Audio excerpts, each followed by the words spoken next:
When we picture the early spread of Islam, we often imagine unstoppable Arab armies sweeping out of Arabia, conquering ancient empires with lightning speed. Within a generation of Muhammad's death in 632 AD, these forces toppled the mighty Byzantine and Sasanian empires, exhausted from their own endless wars. Victories like Yarmouk in 636 and the fall of Ctesiphon soon after seemed to signal a new world order. The conquest stretched from Spain to Central Asia, and the story is often told as one of sheer military might. But history is full of empires that conquered vast lands, only to lose them as soon as their armies moved on. How did a small group of Arab conquerors hold such a sprawling, diverse empire together? Why didn't Egyptians, Persians, and Berbers simply revert to their old ways once the shock of invasion faded? The answer isn't just about battles. The real story is what happened after the fighting stopped, in the cities, markets, and courts. Islam's endurance came not just from the sword, but from the systems and ideas that followed. The military victories opened the door, but it was the new social and political order that convinced people to stay. Why did Islam take root so deeply? The answer lies in what the early Muslim rulers offered beyond conquest. For many under Byzantine and Sasanian rule, life was harsh, marked by corruption, heavy taxes, and religious persecution. The new Islamic state was pragmatic, not focused on forced conversion, but on building a stable, functioning society. The conquerors, a minority, knew they couldn't impose their faith overnight. Instead, they offered a new social contract: stability, predictable taxes, and a degree of religious freedom. The Islamic administration streamlined governance, reducing corruption and making life more predictable for ordinary people. This stability won the acceptance of many, who saw little reason to return to the old order. The new system promised peace and security, and for most, that was enough. The real transformation was gradual, a slow process of building a society people could call their own. The old empires were gone. The new one proved itself as an effective, sometimes fairer, administrator. The initial conquests were just the beginning. The real story was the steady creation of a civilization that people chose to join. The genius of early Islam wasn't just military, it was state-building. The Caliphate established powerful institutions that managed a vast, diverse empire. Central to this was Sharia, a comprehensive legal system covering everything from contracts to family law. Courts and judges applied these laws, creating a sense of order and shared identity across continents. The Caliphate also built a sophisticated bureaucracy, borrowing the best from Persian and Byzantine systems. Government departments managed taxes, the army, and infrastructure, ensuring resources flowed where needed. These institutions didn't just govern, they reshaped society, creating new classes of administrators and judges. Talented individuals, regardless of background, could rise if loyal to the state. This fostered social mobility and integrated conquered peoples into the power structure. The Islamic State wasn't just ruling, it was building a unified society on law, administration, and opportunity. This was the true engine of its lasting power. The early Islamic Empire's stability owed much to its treatment of non-Muslims. Instead of forced conversion, the Caliphate offered the dhimmi contract protection and autonomy for Christians and Jews in exchange for loyalty and a special tax, the jizya. These communities kept their faith, laws, and leaders, managing their own affairs. This pragmatic approach kept the majority population productive and content, while providing vital revenue. By outsourcing local governance to religious leaders, the state reduced friction and administrative burden. For many, life under the Caliphate was as good or better than before, with less persecution. Over generations, the advantages of joining the majority culture became clear. Conversion meant tax relief and new opportunities. Most conversions were gradual and voluntary, driven by social and economic incentives. The dhimmi system created a stable environment where Islam could grow organically, not by force, but by choice.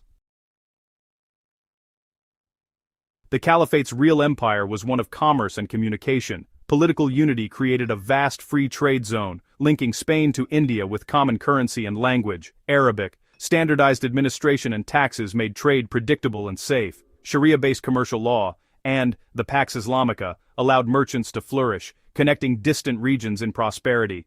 Arabic, once the conqueror's tongue, became essential for trade, government, and scholarship. This linguistic unity sped the flow of ideas and knowledge across the empire. As people traded goods, they also exchanged beliefs and customs. Local elites adopted Arabic and Islam to access new opportunities. Commerce and communication, more than armies, wove the empire together. Nowhere was Islam's success clearer than in Baghdad's founding. In 762 AD, Caliph al-Mansur built a new capital from scratch, a perfect circle on the Tigris, symbolizing unity of faith and power. Baghdad quickly became the world's center of learning and culture. The Abbasid Caliphs launched the translation movement, gathering texts from Greece, Persia, and India. Scholars, Muslim, Christian, and Jewish, translated and expanded on this knowledge at the House of Wisdom. Baghdad's thinkers made breakthroughs in algebra, medicine, optics, and astronomy. This embrace of science and rational inquiry gave Islamic civilization global prestige. People flocked to Baghdad, drawn by its intellectual vibrancy. The city showed that Islam's power was built on knowledge as much as faith or force. By absorbing and building on the world's wisdom, the Islamic world became a confident, open, and creative civilization. Baghdad stood as a symbol of this golden age.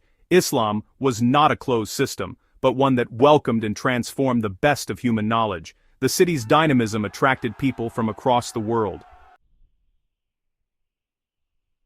At first, Islam was closely tied to Arab identity, language, culture, and leadership, but under the Abbasids, Islam transformed into a global, multi-ethnic faith. The Abbasids moved the capital to Baghdad, deep in Persian territory, and opened government and intellectual life to Persians, Turks, and others. Value was increasingly based on faith and talent, not ethnicity.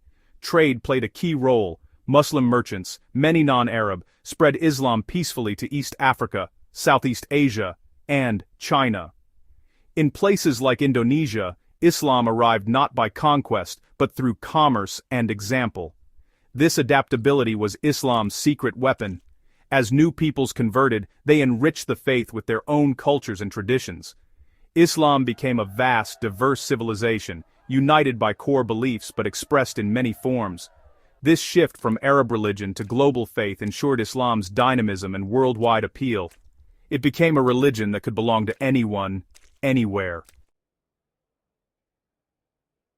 As the great Islamic empires fragmented, the civilization endured. The glue was not a single ruler, but shared institutions of law and learning. Muslims from Morocco to India felt part of a single community, the Ummah, thanks to Sharia and a network of Islamic courts. Education was key. Madrasas taught a common curriculum, creating a mobile, educated elite. Scholars and judges maintained cultural cohesion across vast distances. Even after the Mongol destruction of Baghdad, Islamic civilization persisted and even absorbed its conquerors. Law and learning proved more resilient than empires, ensuring continuity through upheaval. These institutions kept the Islamic world unified and distinct, even as political power shifted. The story of Islam's spread is a lesson in the power of systems over swords. Military conquest was only the beginning. The real victory was won by administrators, judges, merchants, and scholars. The Caliphate's scalable, inclusive systems offered order, justice, and opportunity. Things people chose to join. Sharia law, efficient administration, and economic integration created a stable, prosperous society. The dhimmi system allowed coexistence, while the embrace of learning made the culture dynamic and attractive. Islam succeeded by separating faith from ethnicity, adapting to new cultures, and building institutions that lasted. True power comes from systems people want to be part of, not from force, but from justice, stability, and opportunity. The untold story of Islam's rise is one of patient, brilliant institution building, a legacy that still shapes our world today.